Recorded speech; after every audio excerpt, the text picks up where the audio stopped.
So the topic today is to explain and perhaps making sense of the green wave that we have seen since the general elections last November, right? I think which caught um, almost everyone by surprise, right? I know, it did for me, on election night, watching the results came in, I didn't expect to see this kind of um, wave cascading from the north or the northeast, right? Um, and also because in the election last year, I spent a week in Kota Baru, in Kelantan, actually, following the campaigns, the ceramas of PN PAS all over the state of Kelantan. Um, but as someone who has been researching past or political Islam in Malaysia for many years, I mean, it is kind of beyond expectation as well, the what happened since the general elections last year. So one way, I guess, if I have to describe what the green wave is, in a nutshell, I would say it is a form of expression for the Malay majoritarianism, right? So what exactly is Malay majoritarianism, right? So what exactly it was is one thing that we all have seen is how polarized our society is, right? So later on we can see the voting patterns by ethnic groups, for example. We can see it's sharply divided, right, between Malays and non-Malays, Muslims and non-Muslims, right? So if I meet a random Chinese person on the street, more likely than not, this person I know for sure voted for PH, right? Because 95% of Chinese voted for PH. The same Indian is slightly lower, or about 85%, something like that, right? But still, I mean, 8 or 9 out of 10 Indians that I meet on the street most likely voted for PH. And the same with Malays, right? So almost 90% of Malays did not vote for PH in the last election, right? So either they voted for PN or they voted for PN, right? So I think most of them voted for PN. So about, if not mistaken, about 54 to 55% of the Malay voted for PN in the last election. Okay. So it's highly polarized, what we're seeing now. So in a nutshell, this form of Malay majoritarianism, right? Um, One way to describe it is this changing of guard, right? With the decline of UMNO and the rise of PAS, right? Um, which is now seen and recognized and acknowledged by Malay voters as this new defender of Malay rights and Islamic rights in Malaysia. So for the longest time, we have UMNO, right? UMNO, Barisan Nasional, right? For 6 decades, right? So UMNO was seen as this defender of Malay rights, Islamic rights in Malaysia, right? So you have this arrangement, this consociational type of arrangement that we see, with the Chinese as its representation in Barisan Nasional, the Indians have their representation in Barisan Nasional, right? And the Malays as well, with the understanding that the Malay is the first among equals, right? So, but that arrangement no longer works, right? So since 2008 and especially 2018, we can see this the fall and decline of UMNO, right? Especially amongst the Malays, which led to Pakatan Harapan winning the election, right, in 2018, right? Um, but so this is actually nothing new. And this is not something that happened in 2022. I think the trend has been going on a few years before that, right? So this aspect of Malay majoritarianism, so this kind of like I just distill these aspects in these 5 points, right? So which I will go into detail later on, so we'll show them by election results in certain areas. So first, of course, we all know it is total rejection of UMNO, right? So UMNO was the biggest loser, right, in G15 and also in the recent state elections, the six states that had this election last August, right? So Malay voters, especially young Malay voters, um, voted for PN. So left UMNO in droves and voted for Perikatan Nasional, right? I mean, that one is obvious. The trend is obvious. And then, of course, the Undi 18, right? So this is for the first time in G15, we had the newly enfranchised young voters, right? So 18 to 20, and also new voters as well, because we have automatic voting registration, right? It's AVR. So people who are voting for the first time, and there's this assumption, like that young voters tend to be more progressive, tend to be left-leaning, uh, but I think this is it's a bit misguided, right? Because I mean that especially it's not. I don't think it's applicable to the large swath of young Malay voters. So and and we can see this in the way that they voted in the last election and also in the state elections. So I will show more later on by the numbers, right? And one reason for this is we see this rising religious conservatism among the Malays, right? Especially these young Malays. I mean, they are the products of the Islamization wave that's been sweeping Malaysia for the past 40 years. I mean, I'm sure we've all here are old enough to see the transformation in our society, right? So we see Malaysia maybe back in the 70s, back in the 80s, were completely different than what Malaysia is now, right? Especially the transformation that we see within the Malay community itself, right? I mean, the simple fact that you see back then, very few people wear tudung, right? Now you see almost everyone wear tudung, right? So I mean, that's just one like this outward expression of piety, but we see this.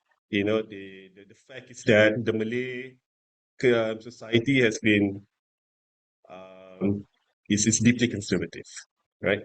And that values are expressed in the way that they vote, right?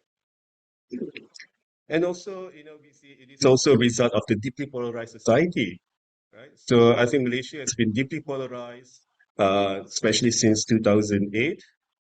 You can see the way that people vote, by their ethnic identity. You can tell how they vote, right? So, and then because of this deeply polarized society, we have hardening of ethno-religious identities. It takes two to tango, right? So if you have, on one hand, in the Malay society, where you can see the strengthening of ethno-religious identity amongst the Malays, right? This rise of Malay majoritarianism.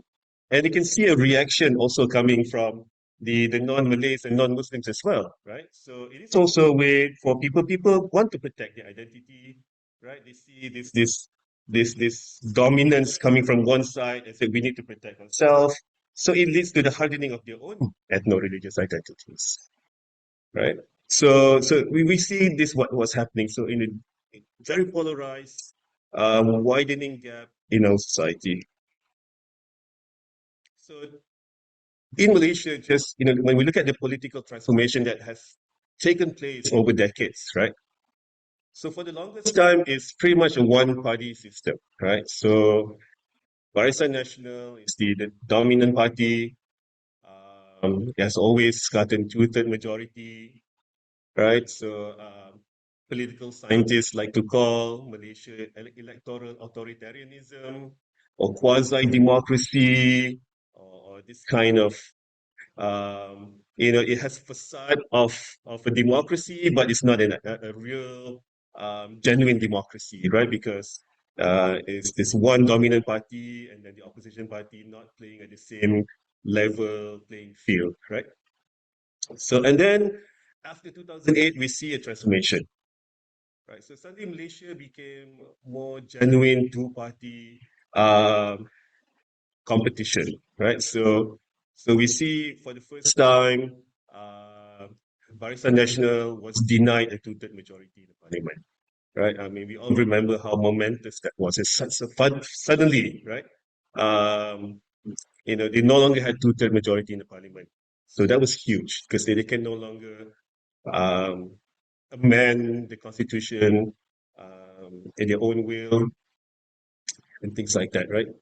And then, of course, in 2013, Pakatan Harapan won the popular vote, but because of the gerrymandering and all that, then were denied the majority in the parliament, right?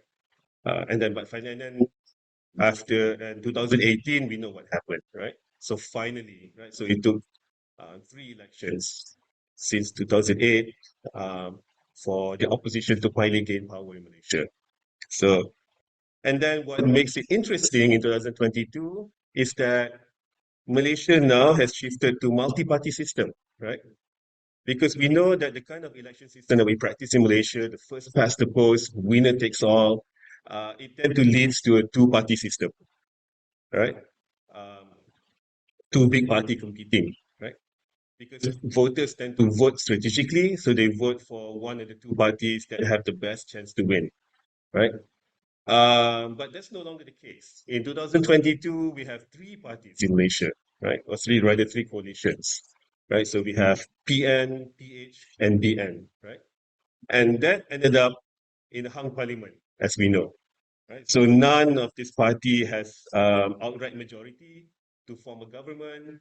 Um, and then okay, and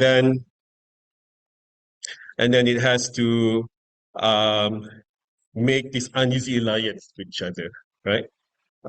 So the strange political bedfellows that we see in this current government now, right? So who used to be mortal enemies, and now they're in bed together, right? So so that's the reality of Malaysian politics now, right? Um, so from there, from primus inter pares, first amongst equals, right, in the Barisan Nasional, this consociational type of political arrangement, which takes form in Barisan Nasional, and now we see this fragmented, which is actually quite healthy for democracy.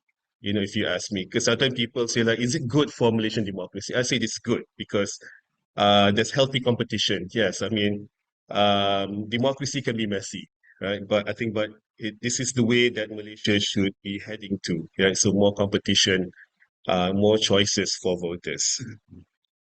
Okay.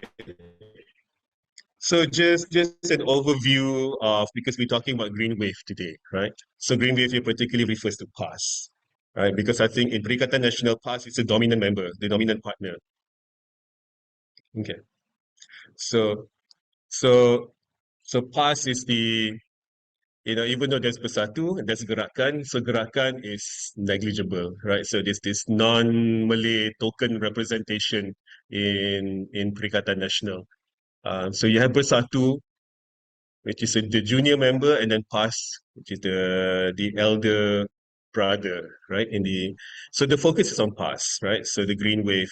So PAS, when it competed in G14 in 2018, actually it competed as a third force, right? So it left Pakatan Harapan, Pakatan Rakyat rather, and then competed on its own, and actually did respectably well, right? So it gained 18 seats, mainly in strongholds in the north and the northeast, right? So 18 seats is nothing to sneeze at in the first past the post system, right? So it did well,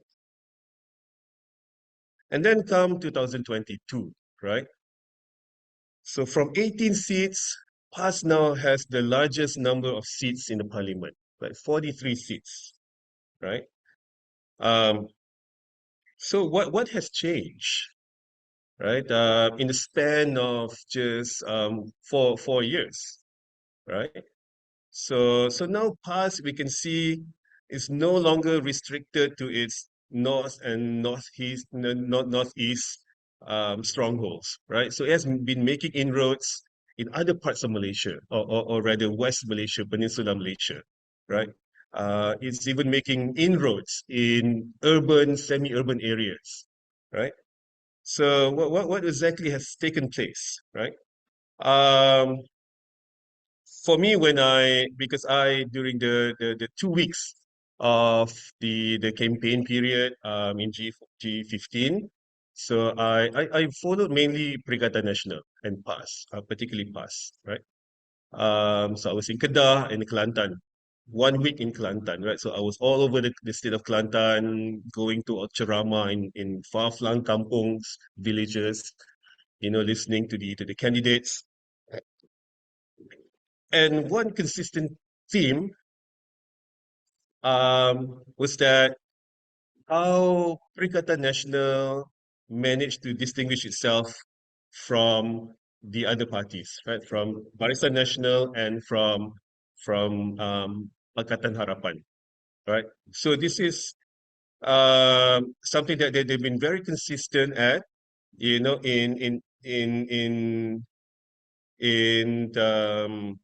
hammering out this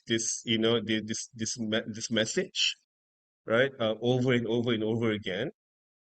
Um, you know, Focusing on corruption, right? So I think this is a very resonating topic during the campaign, right?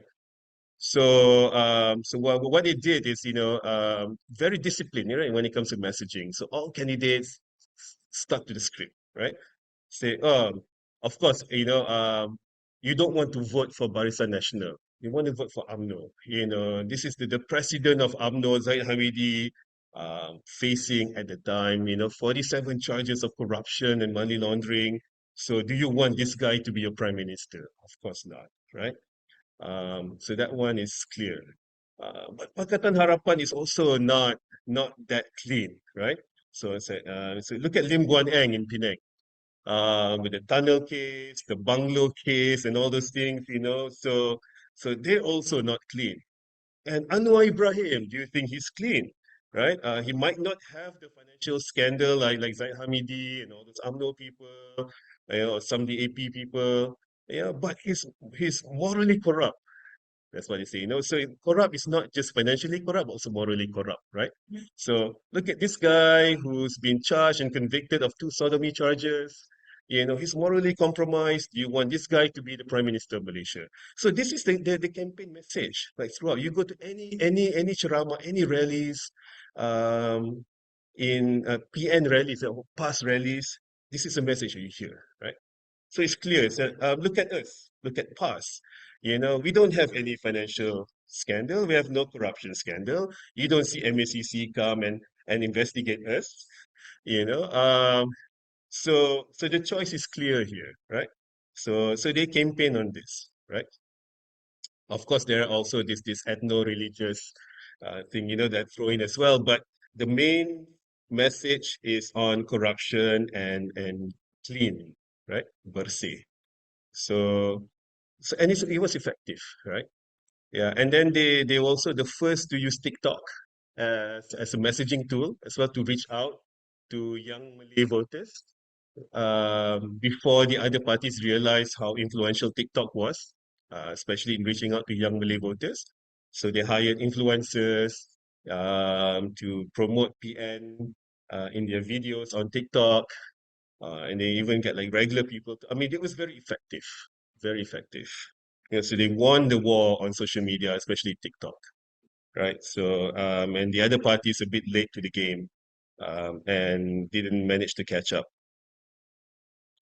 So here you can see in the state election recently, also, so people wonder if the green wave is simply a flash in the pan, right? Is this just like something that happened in G15, that PN will not be able to sustain this, in the state election now, if especially when Anwar's government has a few months on its belt, maybe it can showcase, some achievements, maybe to take the sting or out of the wind out of the green wave sail, so to speak, right? But it didn't turn out that way, right? So we can still see the green wave still maintain its momentum.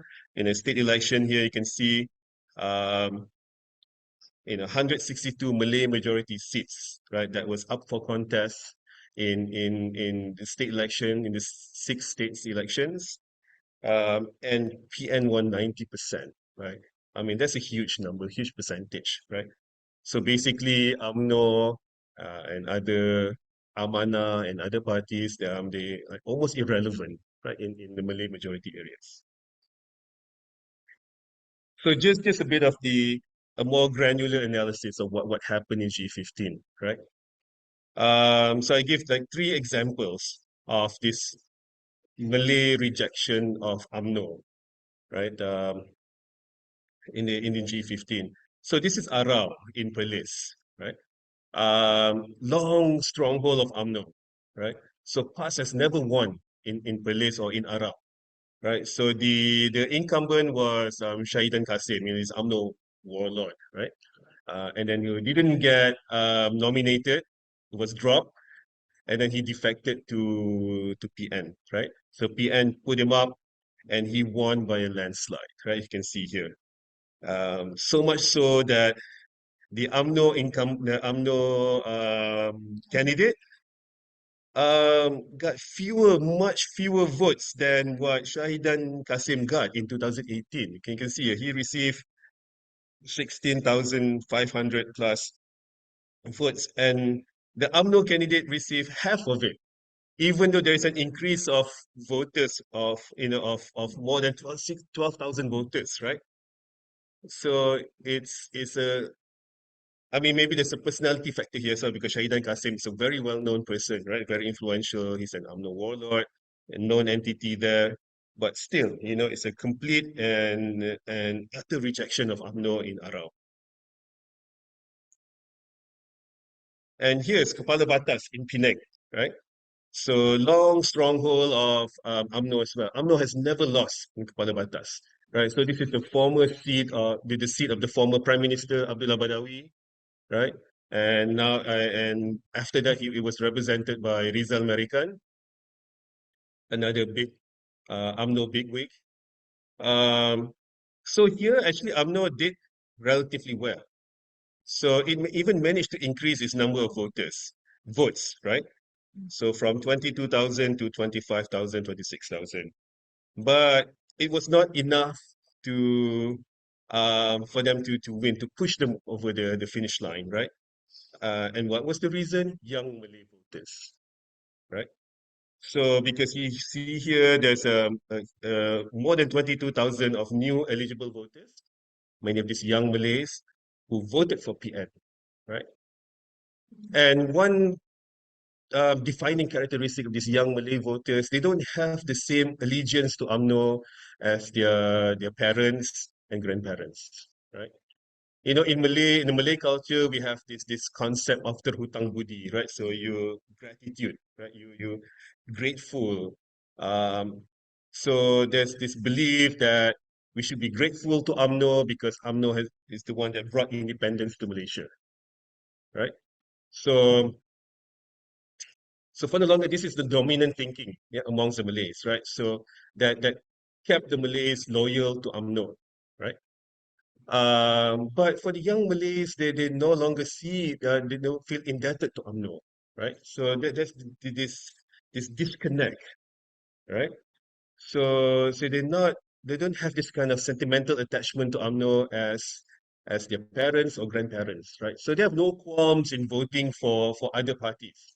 They don't see it as a betrayal of the Malay struggle or betraying UMNO, right? So and we see that why say the Malay voters overwhelmingly voted for PN. Okay, here's another example. One of the shockers on election nights, right? So this is in Alostar, in Kedah. So the Alostar parliamentary district has almost 40% non-Malays, right? So huge, sizable non-Malay voters, right? Almost 40%.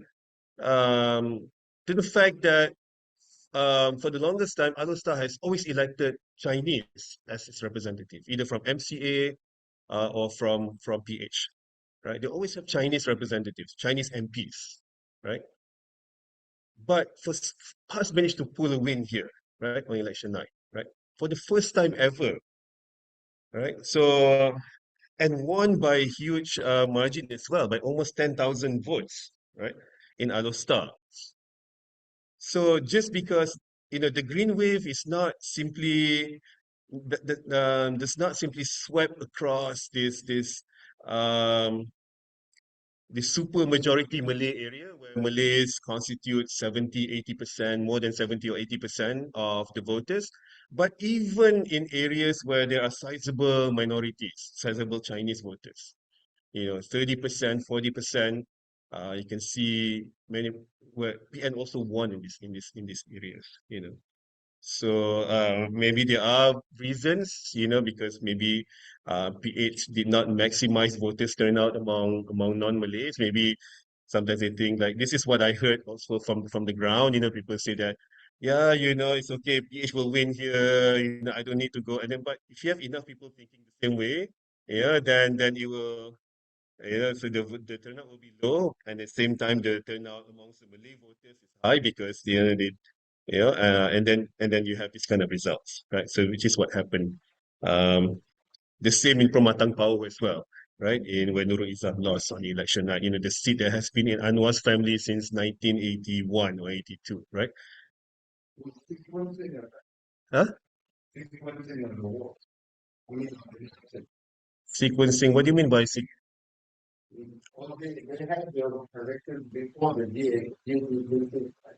Mm-hmm.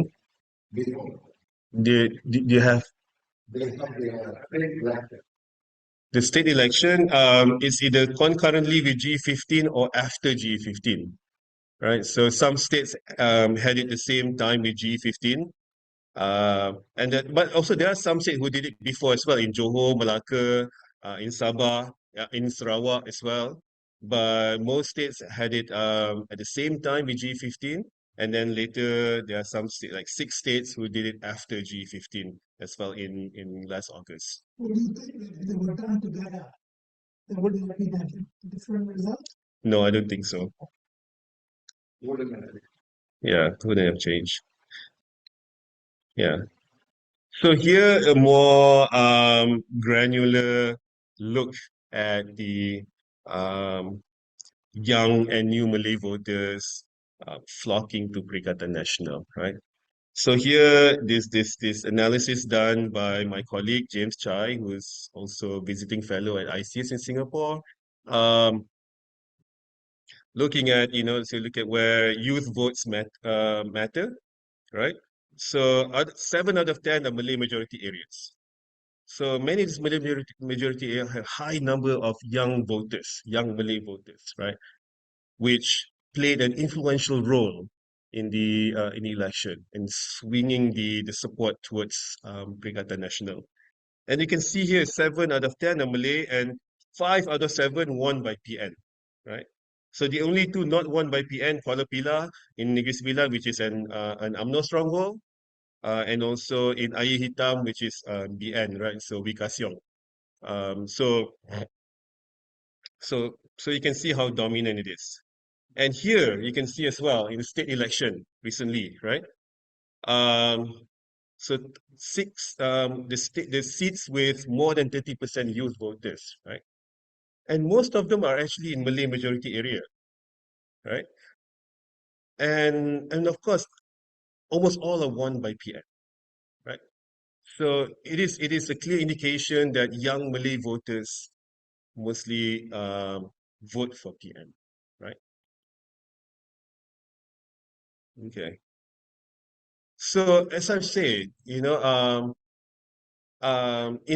addition to not having the sentimental attachment to UMNO, young Malay voters that we see in Malaysia, they're deeply conservative. So the product of this Islamization wave that we see in Malaysia in the past 40 years, the kind of maybe indoctrination in schools, in the family setting, in the social setting, they internalize certain values that inform the way that they vote, right? So this is a survey done by Merdeka Center and Sisters in Islam last year. the original survey was done in 2010, also by Merdeka Center and Goethe Institute. Um, but basically the same findings, right? So you can see here, and it's quite, um, how would I say, disturbing maybe, right? So to see, so this is the a snapshot of the young Malays that we see, 15 to 30 years old, right? So the ones who were interviewed for this survey. So like here, for example, the one that I circle here, religious freedom, right? So of course, you say like should be allowed to choose a religion, but when it comes to Muslim, um, only 7% said Muslims should be allowed to change their religion. So basically, it's a one-way street, right? So it's like Hotel California, right? So you can check in, but you cannot check out. So so so it is kind of this cognitive dissonance. I think we can see this. If I have to describe the survey findings in one term, I would say cognitive dissonance, right? So you can hold two contradicting thoughts at the same time, right? Without seeing, while still thinking that it's logical and rational, right? Even though for those who like who don't share the same values, maybe we see that as how can you say on one hand people can freely choose their religion, but at the same time Muslims cannot leave Islam, right? So it doesn't make any sense, right? Um,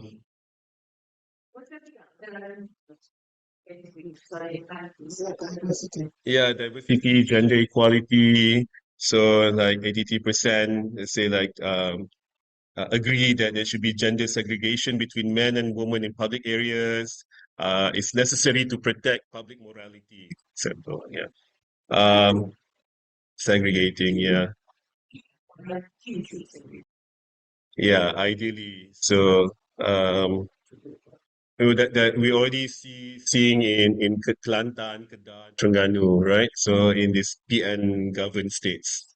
Um, but at the same time, you can see people say open about learning about other religion or having friends from other religion. So yeah, so they do recognize that we all living in this multi-ethnic, multi-religious society. You cannot avoid these differences. You have to learn how to live with each other, but at the same time, there's this dominant, this values, these conservative values that's very exclusive, right? Um, that somehow it's like it's like this contradicting force, right? That's this sort of that they have struggle with. Right? I'm trying to imagine myself, being in a place of this, like people who hold these kind of values, right? Here, when it comes to political liberalism or political rights, you can see here as well, right? Another here, the one in that red rectangle, you can see another example of this cognitive dissonance, right? So like, oh, people should be can freely choose how they want to live their life, their sexuality and all these things are private matters, right? Yeah, but at the same time, it's um, like the minority actually only agreed to respect people who are different than them, right? So majority. So there's this like, yes, I mean you can choose, but at the same time, um, if it if it offends my sensibility, then it's no longer a right? So basically, is the majority that gets to decide what's acceptable, what not acceptable here, right? So this Malay Muslim majority. Here as well, you can see the role of Islam in public life. Um, you can see the views on hudud, and also on the Sharia law. If the Sharia law should replace civil law in Malaysia, majority said yes. Or should the Quran replace the Constitution? 82% agree that it should. Or Muslims should only vote for Muslim leaders. Um, so all these things, right? Um, so yes. So other surveys done also you can see that that kind of corroborates and it confirms some of these findings. It's been consistent throughout the years, right? So you can see here the survey that I mentioned, the original one in 2011, and then this one done by the Pew Research Center as well, comparing in Malaysia and Indonesia. You can see Indonesia, which has a much higher percentage of Muslim population, but not as conservative as in Malaysia, right? So those in favor, not in favor of ISIS, those have favorable view of ISIS, right? 11%, that's huge. Right? And there's another survey done by Merdeka Center, 28% show violence receptive tendencies, right? So basically, they agree with those who went to Syria or Iraq for jihad, but they themselves would not go, right? But they agree in spirit, they support in spirit, you know. So that's what it means by violence receptive, right? So not necessarily they themselves will carry out this physical act of jihad and go to war, you know, but they support, you know, those who actually have the courage to go. So yeah, these are the very disturbing findings. And here also more recent that made the headlines. So 9 out of 10 Muslims back making Sharia code Malaysia's official law to replace civil law, right? Um, So, and then, you know, this leads to hardening of ethno-religious identities, right? So you can see this Newton law of motion, right? So for every action, there's an equal and opposite reaction. So because it also provokes and elicits, you know, an equal reaction from the minorities as well, right? So because we see this hardening of ethno-religious identities on one side, and then of course, you know, I mean, you also if you can feel that you're under siege, you're being attacked, you know, your identity here, you know, being eroded by this majoritarianism. So that lead to you yourself, right? Like doing whatever you can, minorities especially to protect your own ethno-religious identities, right? So it leads to the hardening of that as well. So and very little ground, you know, common ground to talk to each other, right? So here is what I mentioned earlier, right? So you can see how polarized the voting pattern is in Malaysia, right? So Indians and Chinese voted for PH. So so is there the usual divides that we see in Malaysian politics, right?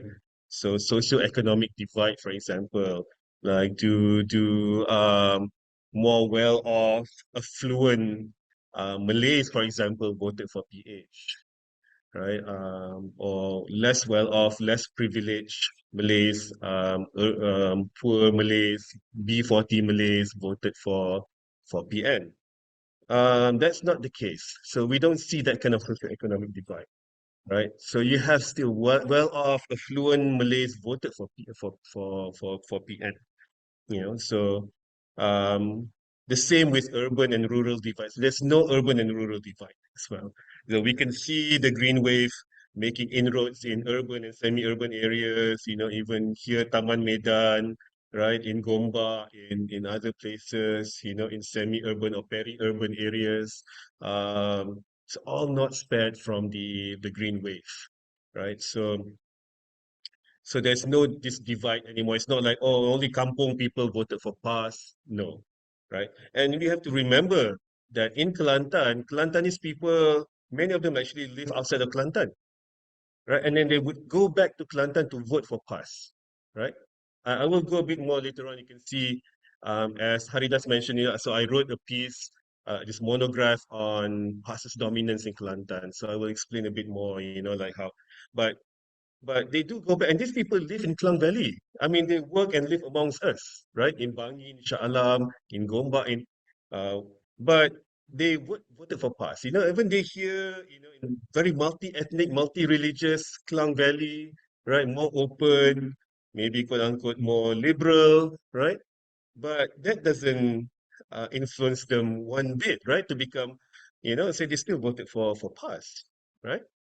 That's the irony of it, right? So why we would think that here you're more exposed, You should be more open, should be more progressive, right? But that's not the case.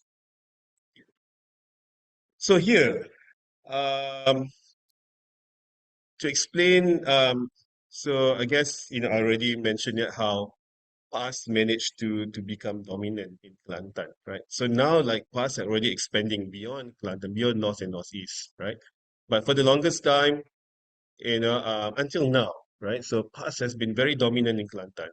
So it has governed Kelantan since 1959 to 1975, yeah, and then 1990 until now, right? So at least continuously unbroken for the past 33 years, right? And then people wonder, it's like, how can PAS be so dominant there? Kelantan is, by all accounts, at the bottom of every socio-economic indicators, right? In Malaysia, the poorest state, the highest state with the highest rate of HIV. I don't know, all kinds of, you know, and then there's a reason why Kelantanese they migrated out of the state, to find economic and educational opportunities, right? But they still every election cycle they voted for PAS government, right? So I think like a lot of people, I think especially here in Klang Valley, this is something very perplexing, right? So because we feel like if the government does not deliver, then you vote this government out and you get someone else to do the job, right? But why keep voting the same broken government, and that doesn't do anything, right? So, but this is the reason, right? So in Kelantan, so there's no difference between the party and the government, right? So the party is the government is the party, right? So everything that the government does is for good of the party, and yeah, and vice versa, right? Yes, I'm going through the points one by one, Simon. So undi kangkang, this is actually quite interesting. So kangkang, as you know, like when you spread your legs, right? Yeah. So like you have one leg on this side and one leg on the other side, right? So basically, what it does is the voters in Kelantan, in some areas, they tend to split their votes. So strategic voting. So what they do is they vote us for the state government because that's what they believe in. They want to have an Islamic state government, but they vote for UMNO for the parliament, because they know that's where the money comes from, right? So that's why the development funding comes from, right? And Kelantan being a poor state is completely dependent on federal funding, right? To build the roads, for infrastructure. Yeah, exactly. Right. So all those things, right?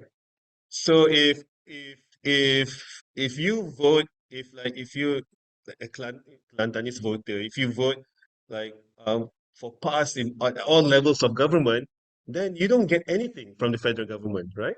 So you remain in opposition, right? And you're being left out.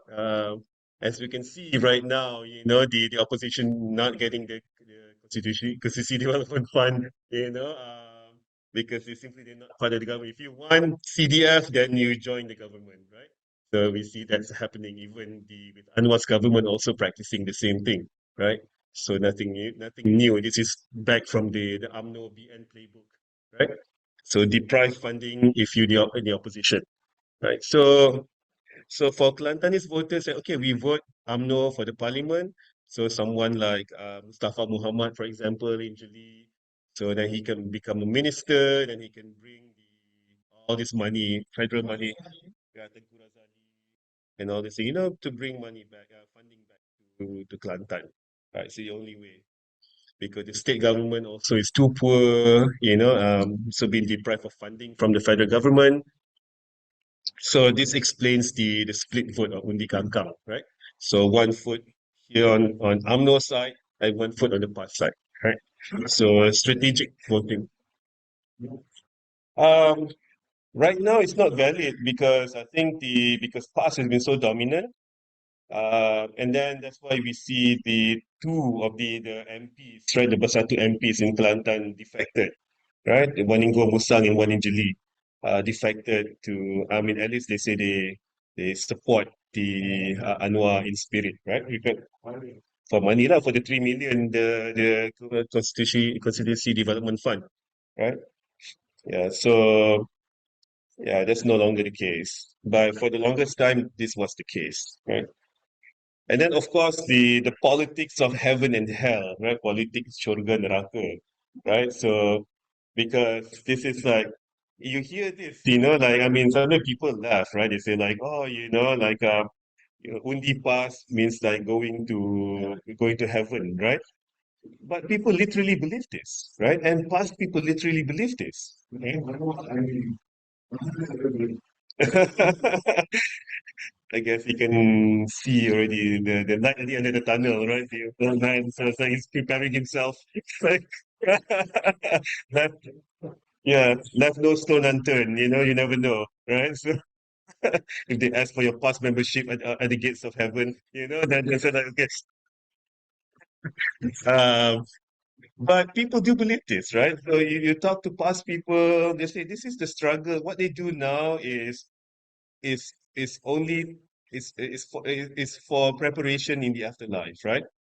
So if they get asked in the afterlife, so what have you done for the cause of Islam while you were alive, while you on this earth, right? Yeah, yes, I'm a member of past. So it's a means to an end, right? So when people say like when you see this, the latest one being the MP, the USM PhD graduate, the MP of Kuala Batas, who like all this making all this links, the limbs and the leaves to Chin Peng and all those things, right? And people wonder why do you do this? Is slander, this is outright lies, it's completely untrue, all these things, don't you feel remorseful and all these things? Um, but to them, it's like lying is a means to an end, right? Because it's okay to lie here, but then you're doing it for the cause of Islam, and later on you'll be rewarded.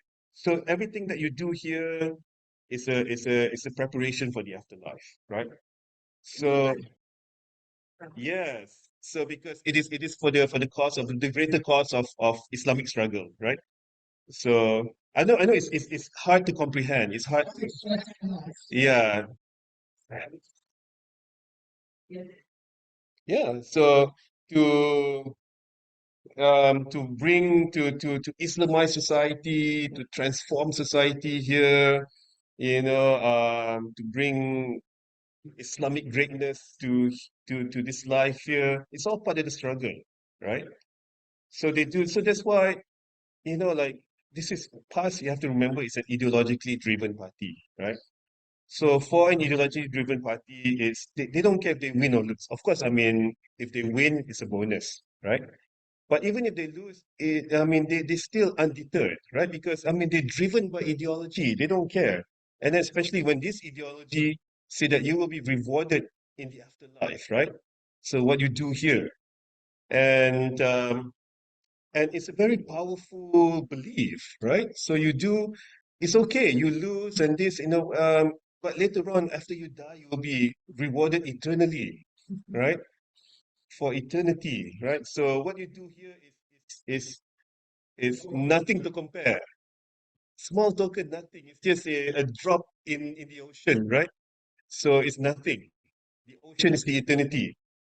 So if I know it's hard to understand. I mean, even for me as well, because I'm not an Islamist. I'm not part of the movement. But you talk to like I've talked to enough people in the Islamist movement in the past. I mean, but this is what they believe, right? And it's hard to argue with this kind of logic, right? So beyond logic, yeah, is post-truth. I don't beyond that, yeah.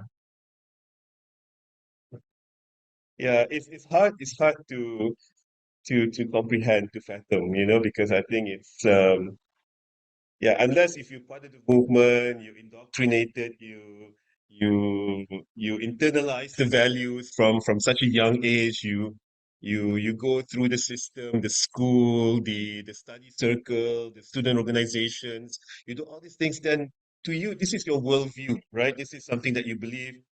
It doesn't matter if it makes sense or not to the outside world, right? But to you, this is your own internal logic. He's part of the movement, he should understand. So he was Abim is part of this Islamist, yeah. So yeah, he's right, yeah. So he of all people should understand. So so anyway, but this is the reality, right? So when we see this past MP or even Hadi Awang making all this, this slanderous, remarks about minorities, about all these, non-Muslims and all these things, and without remorse, without guilt. It's not like to them. It's like it's a means to an end, right?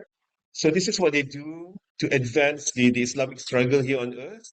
So by all means, right? This is like a war, right? So nothing's fair in war. You use all means at your disposal, all weapons, tools at your disposal, right? So nobody fights fair in a war, right? So this is the mindset, right? So lying is part of it, deception is part of it, right? So that the end goal there, so it all towards reaching the end goal. So that's I think if you want to understand past, I think you have to understand this kind of logic, right? So But it comes the 80% of the young people of today's Malaysia. Like, yeah, I mean this has been going on since the start of past. their families also believe in the similar. Yeah, I mean if they yeah, mhm. Yeah, if they come from a past family, yeah. So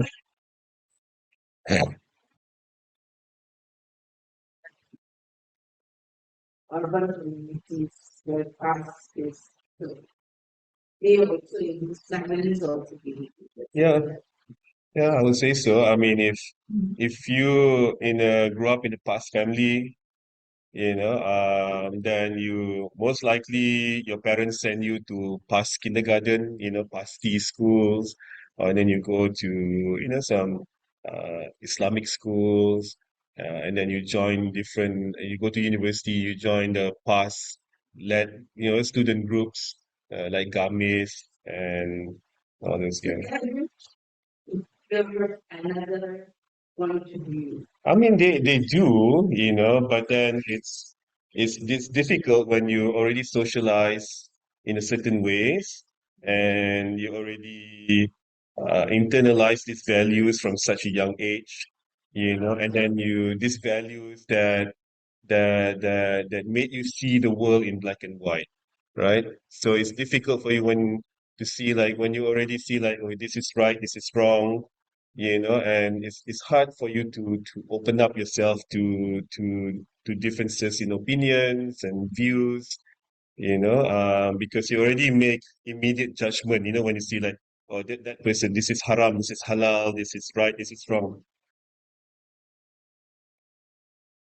What we Muslims can be considered halal, right? Yeah, We don't believe in yeah, this. yeah, true, yeah, That's why they call the UMNO members kafirs, you see. yeah. For the longest time, even until now, you go to Kelantan, Kedah, Terengganu, you find like in the kampung, you can find like two mosques, with two congregations, for example.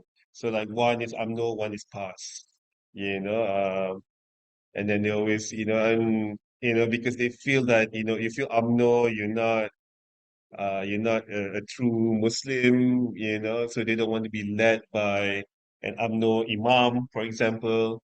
So to lead the prayers because it will, it's considered deviant. So this is the reality, you see. Every seven has been balanced. So it is how they perceive the other. Yeah, Yeah, it is. So it's yeah, when you see the world in black and white terms, that's how it is, right? So the, Doctor is not a mate in a hospital. How do they, how do they see that? I mean, how does that have a procedure? yeah, Not necessarily. I mean, internet also have, I mean, it's not fundamentalist, right? You are not old, or you are good. it's not yeah.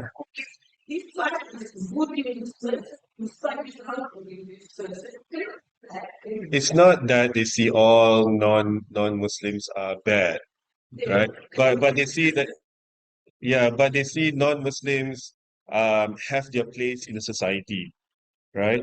So you can see in recent times there's this discourse on the term kafir, right? So you see like past people or PN people use this word kafir, like calling instead of calling say bukan Muslim or bukan Islam, they say kafir, which is derogatory, right? I mean because it always has this negative connotation, right? Kafir. Uh, yeah, exactly. Because they say like, and then suddenly you can see it suddenly because of the backlash. Why you like non-Muslim? Why you calling us cafe? We're Malaysians. We here. And then they backtrack. They say like, oh, cafe doesn't necessarily mean bad. Because there are different types of cafe, right? So there's like this cafe harbi. And then there's like the cafe who actually have their place in society. They pay tax. This non yeah, so they call jizya. This sort of this non-Muslim tax they pay to Muslim rulers. Like harking back to the days of the Islamic Caliphate, right? Um, and then you have this Kafir Harbi who wage war against Muslims, right? The Crusaders and all these things. So it's like but of course the non-Muslims in Malaysia they all the good kind of cafe, not the cafe Harbi, the one who wage war. Certain people maybe in DAP or those are cafe Harbi, because they're waging war against Islam. So now you see this like this backtracking. Before of course they didn't make any distinction at all. They say cafe, of course it was meant to insult.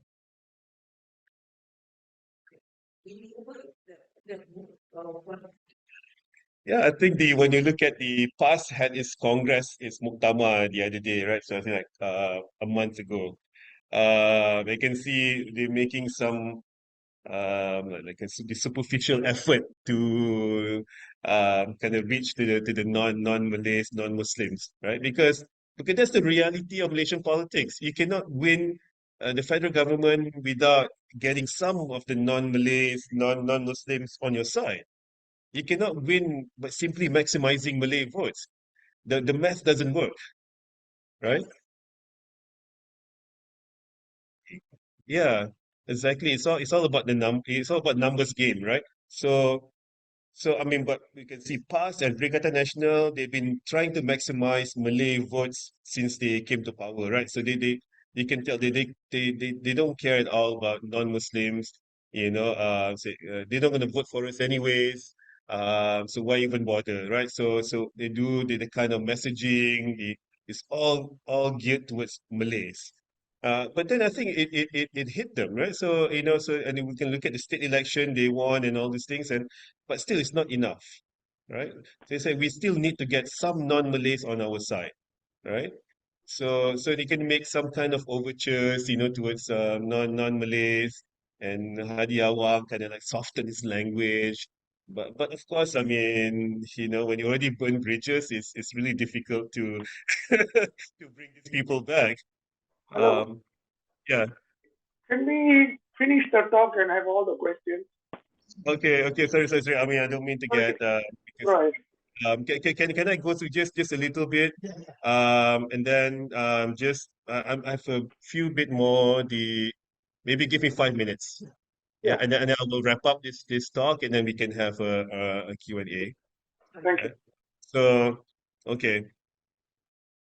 So here you can see they want halakah. Actually, they want halakah. So PAS has this thing where they control all the mosques.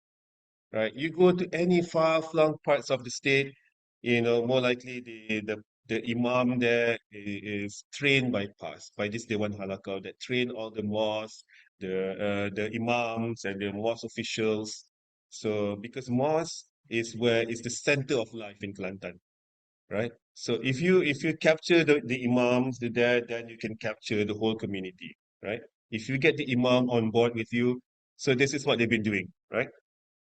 And then out of state voters outreach. So they have people who are in charge of this. They call penghulu serentak, right? And then because there are Kelantanese association in every state in Malaysia. They're very well organized. So they have events and programs. And penghulu serentak engage them, even in off-election years, right? And then even down to the residential area level. Can you imagine they have this person called Duta Perumahan, right? So residential ambassador. So you go to residential areas, let's say in Bangi or Shah Alam, where there are a sizable number of Kelantanese who live in that area. So they identify, right, these Kelantanese who still keep their voting address in Kelantan, right? Even though they lived here for many years. And then engage them, like get them together, do this kind of town hall meeting type of gathering, not necessarily to promote PAS's agenda, but just to show their concern, So what do you care about what's going on in Kelantan? We want to listen to you, engage them, and get them to come back to Kelantan to vote. So this is what they're doing, all year round, right? So it's very effective because passing Kelantan is highly dependent on out-of-state voters. Yeah, and then politics and business nexus, we are the same, like the first point, right? So the party is everything, right? So even in business, all owned by PAS. If you're not a PAS member, you will not get any project from the state. It's very difficult to operate. Yeah.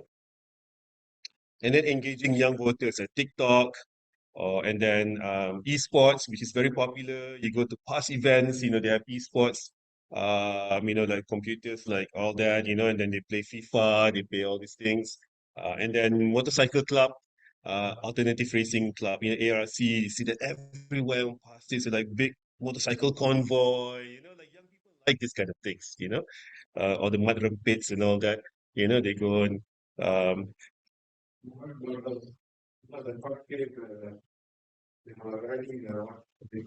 oh yeah, the exact, yeah. I think that one's a bit because the police, right? The police is federal, and then they had the gathering in Terengganu, which is a past state, sponsored by the state government.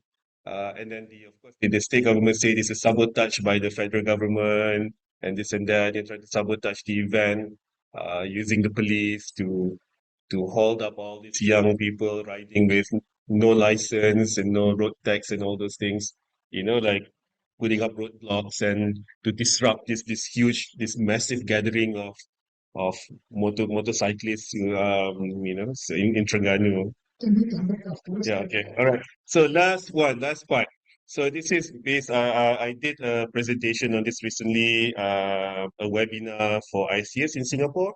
Um, so looking at because we see now there are more this non-ulama type of leaders in past, right? These leaders with no or very little Islamic education background, right? So past for the longest time, this is party is known as the party for the ulama, right? The religious leaders, religious scholars, right? The imams, right? People who study in the Middle East, right? Come back and then become party activists, party leaders, people like Hadi Awang or Nick Aziz, right? But now you see more and more of these non-ulama leaders rising up in past, right? Um, so here, this is an example of past chief ministers. You can see all ulama except in recent years, right? So you have more professional. So the first example is the chief minister of Terengganu right now, Ahmad Samsuri Mokhtar, right? So this is the first time ever the chief minister of a past appoints a non-ulama as a chief minister of a state that it governs, right? Before this, when PAS was in power, it appointed Hadi Awang, right, as the chief minister of Terengganu. Yeah, but then instead of reappointing Hadi Awang the chief minister when PAS regained Terengganu in 2018, it appointed this guy, Ahmad Samsuri Mokhtar, who is now the candidate for Kemaman, the election, right? So the vacated seat in Kemaman. So he was a former political secretary for Hadi Awang, but before that, he was an aerospace engineer, university lecturer who got his PhD from Leeds University, right, in the UK. Right, so this is what I meant. You can be affluent, you can be highly educated, you can even study overseas at one of the top Western institutions, and still, it doesn't mean that you will, you internalize this progressive values, right? So actually, it has the opposite of hardening, whatever that this values that you have. Yeah,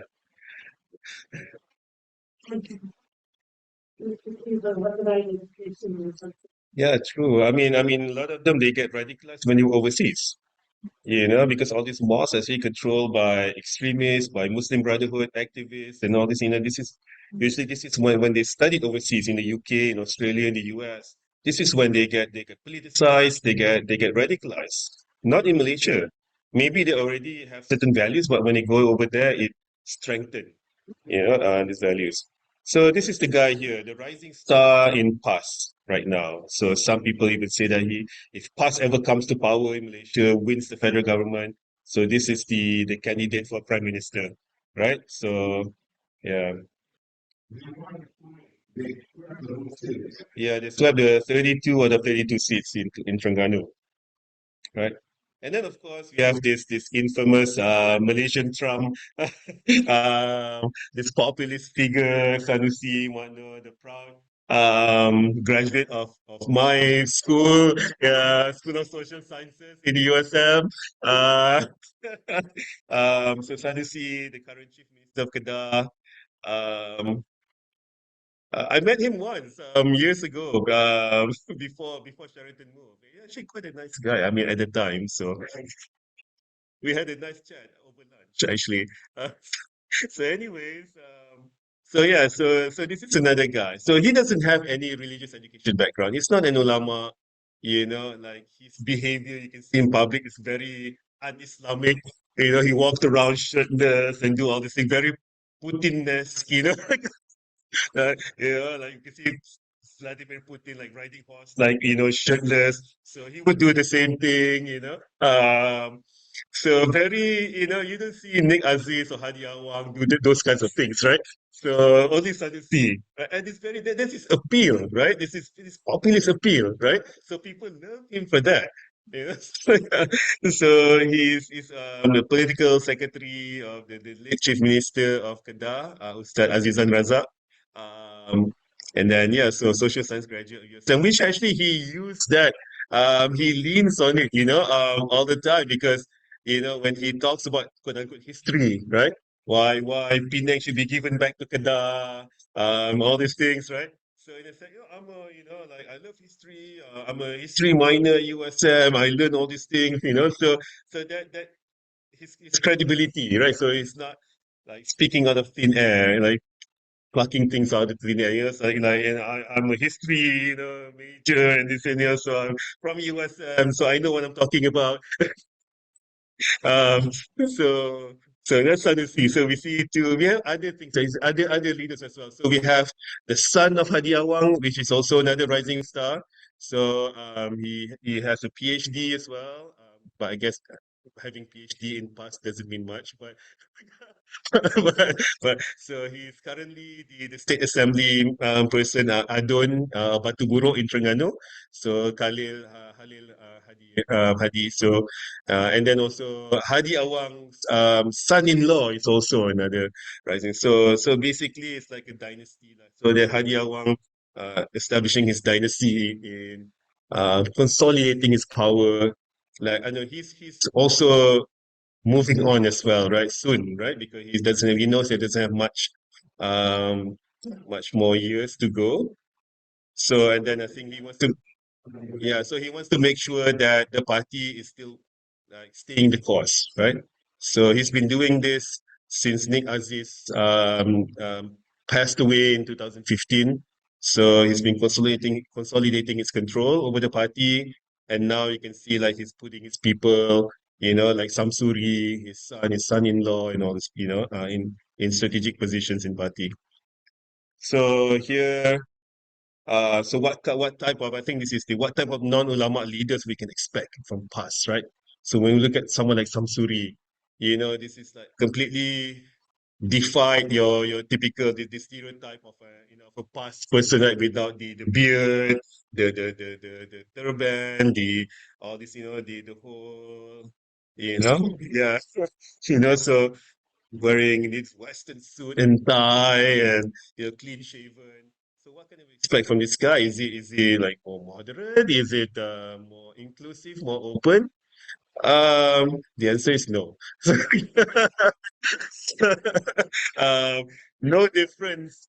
Yeah, so no difference from the deeply conservative hardline ulama that you see in the party, right? So here, this is a composition of state exco in PN governed states. You can see in Kelantan, Terengganu, ulama is still dominant. Um, and Kedah, you can see more technocratic people from technocratic and business background forming the state exco. And in police, yeah, it's negligible.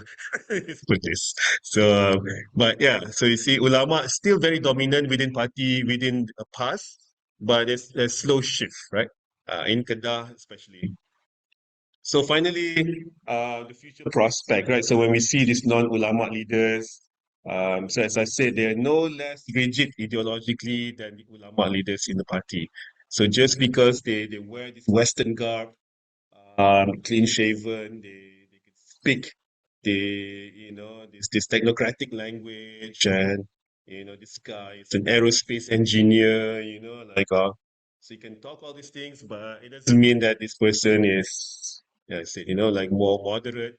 And we can see what's happening in Terengganu, right? So the Sharia enactment criminalize, like out of wedlock children, or those who dress, like women who dress like men, or in preparation to commit sodomy. I don't know what the hell that means. Like, so these all these things that you see, or even in Kedah, you see banning lottery, 4D, and all those things, right? So just because you have this type of leader doesn't mean it doesn't make them any less conservative, any less ideologically rigid than the hardline ulamas that you find in the party, right? Simply because they're produced from the same party categorization and indoctrination programs. They went through the same network of schools, the same network of study circles, the same network of um, the student organizations on campus. So they internalize their socially the same values. You grew up, so there's no difference. It's just the only difference that they don't go to the Middle East to study Sharia law or all this, the Islamic studies background, right? So they study more quote unquote secular subject, engineering or law or accountancy. Like the guy, another rising star, Shahid Sulaiman, the MP from Bacho, the one who debated Rafizi. Yeah, the bad economy, like the one live on TV, right? The guy, another rising, the guy, he's an accountant, he's an auditor for the longest time, right? So, an accountant who works for Sime Darby, and then, Like, yeah, so.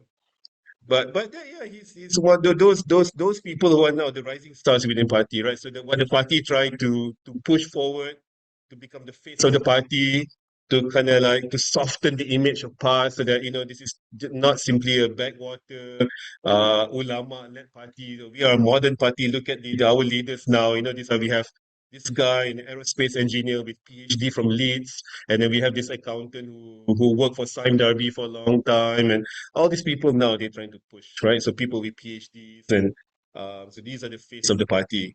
But like I said, it doesn't mean that they're any less hardline, any less ideologically rigid than the ulamas, right? So for now, we see that ulama leaders led the party. So still important positions, the top leadership positions are still held by ulama, because they feel like someone with religious background has to still have to lead the party, right?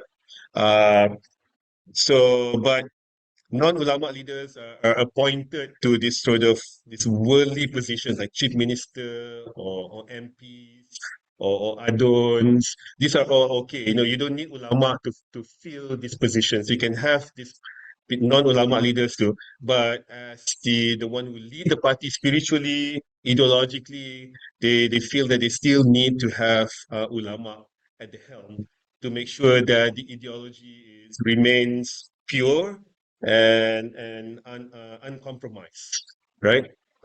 So the role of women is actually quite interesting in past, because because it's ideologically driven, right? So they, as long as this woman shares similar ideology, it's okay. They do promote women, like for example, like when they appoint someone to the Senate, right, to the upper house. I mean, they have quota, right? So they just like, like we send women, if there's a woman senator from past, and then this woman stepped down, she has to be replaced by another woman. And then they put up woman candidates as well in competitive seat, not like a losing seat. Usually, sometimes you see parties say, "Oh, we nominate women, but these are all in losing seats, right?"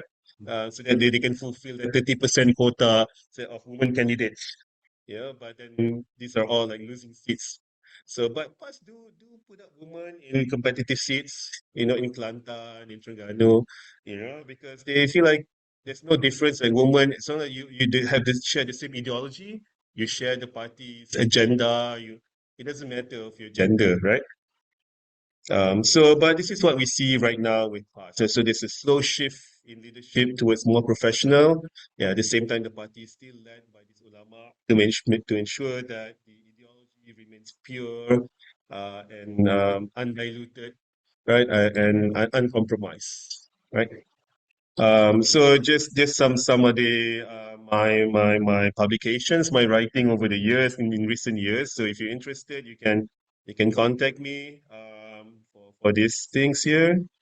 So mine is my book here as well, and this monograph that Haridas mentioned in the introduction. So you can message me as well. I can share the PDF. And also the more recent commentary as well on Brigadier National. This is part of my fellowship at visiting fellowship at ICS in Singapore.